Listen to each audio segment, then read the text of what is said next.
हूँ आने अस बुआ त्रिता के उपर हत्या ली 1707 की हत्या लगी और 1727 हत्या मनाई। अच्छा 20 साल के 22 कौमां बाइफरकेट हुई।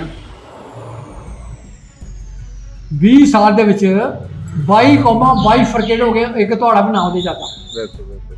एक बग्गन जेह्ड़े भगत न ओह् बी साढ़े चलदे, घमेआर आंदे, सारियां काफ़ी कौमां न जेह्ड़ियां, लेकिन बरादरियां मनदियां घट्ट कोला 50-60 बरादरियां इसी मनदियां।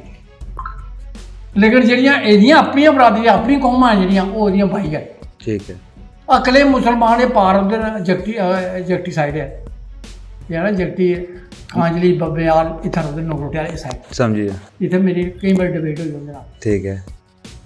अज तू 3 साल 4 साल पैह्ले एक जेई मुड़ा, बड़ा अच्छा मुड़ा, इ'यां बाडी थुआढ़े लेखा, लेकिन मुड़ा बड़ा अच्छा। ओह् आखना में इत्थै लंगर लाना, मेरे घर पुज्जिया उस पवार साहब घर जाना। जी मैं आओ जी मैं थुआढ़े नाल मिलना है। मैं आओ बैठो, में लंगर लाना। मैं तो कोई मना किया, आखा नहीं मारे मना नहीं किया, मैं गल थोड़े डिस्कलोज करती है। मैं मुसलमान, लोग रोटी नहीं खांगे नहीं खांगे। मैं क्या मैं तू पढ़े लिखे? हाँ मैं PW वाली जेई हाँ हूँ AA बन गया। मैं क्या यार तू पढ़े कनेहा पढ़े? लंगर तो सारा सिख यार लंगर का की उन्हें तेरा मुंह दिखे लंगर खाना, उन्हें तू पूछना भी तू कौन है? मुसलमान क्या ड्रामेबाजी करना यार, तू लंगर ला। उन्हें कहते डरते डरते लंगर आया, थोड़ा लाया बेचारे ने। वो कोई 9-10 बजे आया तो 11-12 मुकी। मैं भी खाता हूँ प्रसाद।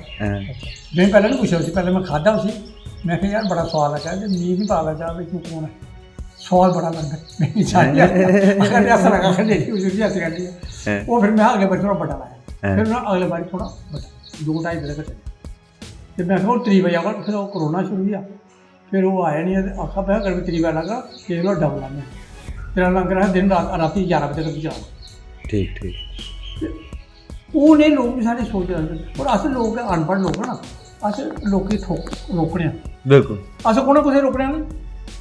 उन्हें सिर्फ मनाही है मंगने कि तुस चौकड़ के अंदर इस 4 दीवारी के अंदर नहीं बने, दरवाजे अंदर इधर नहीं आएंगे, अंदर नहीं आएंगे, अंदर नहीं आने बाहरों अपनी मेहनत कर सकते। अच्छा लेकिन अंदर नहीं आ सकते। ऐसा क्यों? ऐसा कि उन्हें मजहब चेंज कर दिया ना, मंड बनिए। अच्छा उन्हें फिर दूआ मीट खाना शुरू कर दिया। अच्छा ठीक इस वजह से उन्हें वो छोड़ते तो नहीं है, डाल कर नहीं छोड़ते। हाँ तुम तो है ना पर अस लोग मर सकते हैं, लेकिन अस एह् कम्म नहीं करते। ठीक है, इस गल्ला पर प्रतिबंध है।